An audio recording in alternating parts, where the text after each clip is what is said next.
Obuganda busuubire Ssaabasajja Kabaka okwetaba ku mikolo egy'Amatikkira. Kulumba Dickson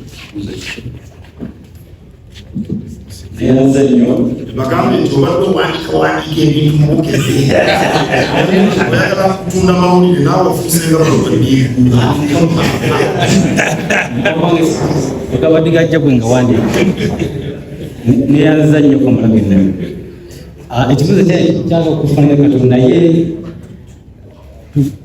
ng'asatumulimu okukoma kwa Ssaabasajja Kabaka kitegeeza emikolo gy'Amatikkira ginadda mu ngeri abantu baagala nnyo obudde obumulaba obulungi neyanza nnyo.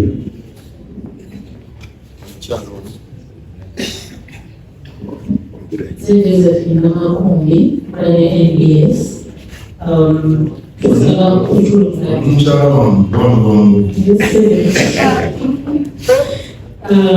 Tusaba kuculunganya ngabana n'amawulire naye ate era n'obulamu okutwalira wamu. Waliwo ebyayitiina naawo ku visa ey'Omutanda naye tobikonyeeko. Abantu abamu ne balowooza nti oba ebyaviireko Omutanda okudda nga bukyali oba ebbanga ly'abasawo lyabadde lyeryo eryamuwaliriza oba eryamusobozesa okukomawo mu Bwakabaka. kyasabibwa Nakirijja.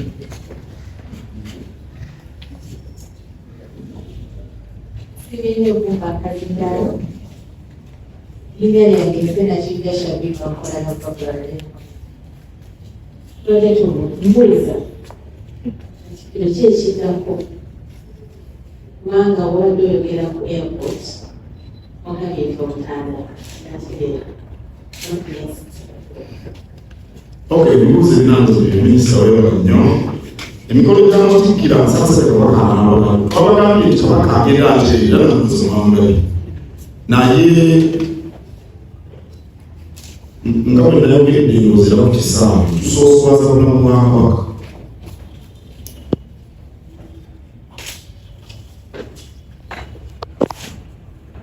Omusawo bagamba nti nywa amazzi mangi. Oyinza okugamba nti amazzi gankalubiriza, amazzi gantawaanya. Nze njagala kunywa micungwa.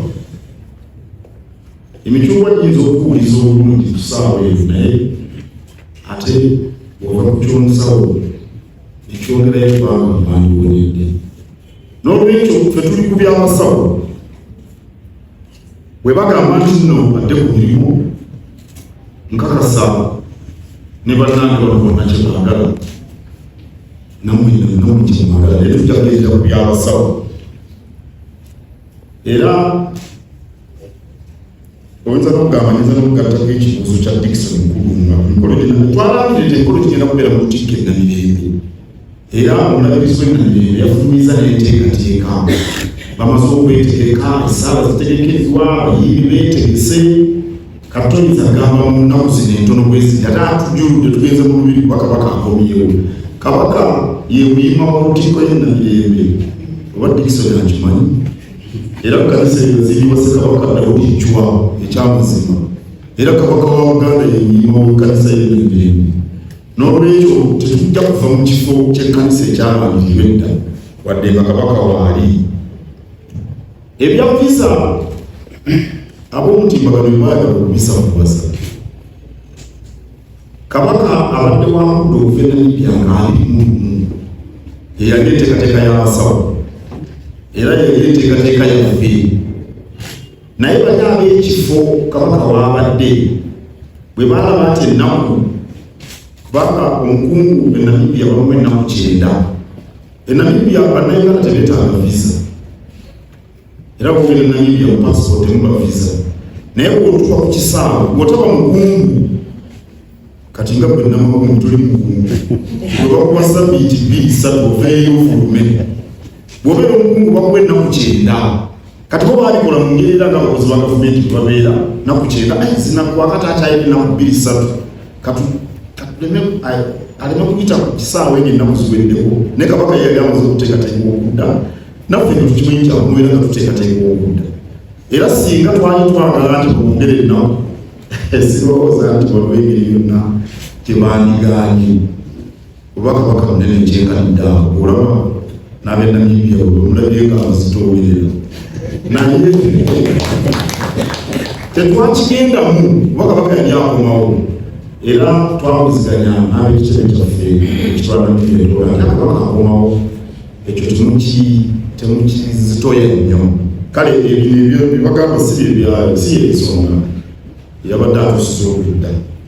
Shabiba nakijjawuza tikyekijjako bulijjo mbagamba nti ffe kabaka bwatuwa obuvunaanyizibwa tulina okutuukiriza ddala kugamba ebikola bw'aba taliiwo tusigala tubikola wadda tuloza olutabantu ekiddemu okukola mirimu gya kabaka nga bwe tuba ne tugitambuza watali kuddirira n'akatono naye ndoza kati amaanyi naffe ganaaveewo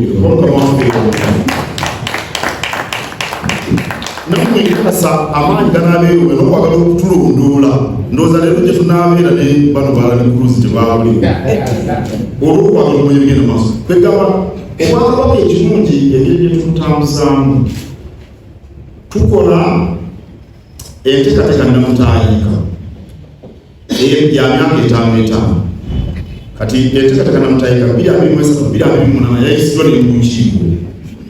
Mu nteekateeka nnamutaayika mwe tujja emirimu egy'okukolebwa. Enteekateeka nnamutaayika ya strategic plan. Emirimu egy'okukolebwa ye work plan. Mwe tujja emirimu egy'okukola. Ate mu mirimu tuteeseteese mwe tujja activities. Ebintu byennyini bye tukola kimu ku kimu.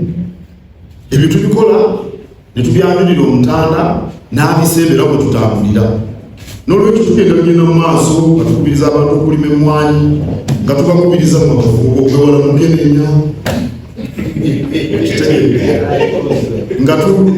naddala oyo muzukulu wange ayesibye kwala ne kuluzo oyo muzukulu wange eyo makona muzukulu wange ate ebyaddala era olina okuyisa obulungi gumanyi oli muzukulu wakati twagala sirimu akwata nga tukola bulungi bwansi nga tusimba emiti nga tukola emirimu gya kabaka gyonna gyatwagaza ekyo kyekiddako awo nno okusinziira bwe mumatidde bwe mutyo bambasiibule mugere mufuka obulungi akumulire eki mu luzungu.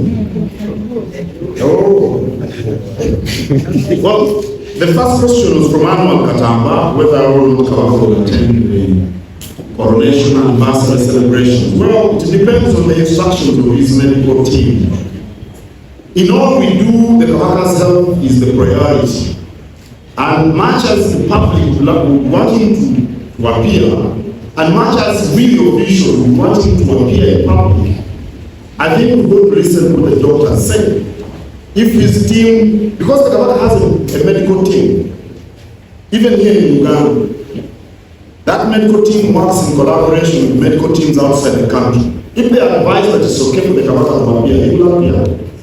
If they say it's not okay, I think the best thing would be to follow the instructions of the medical team.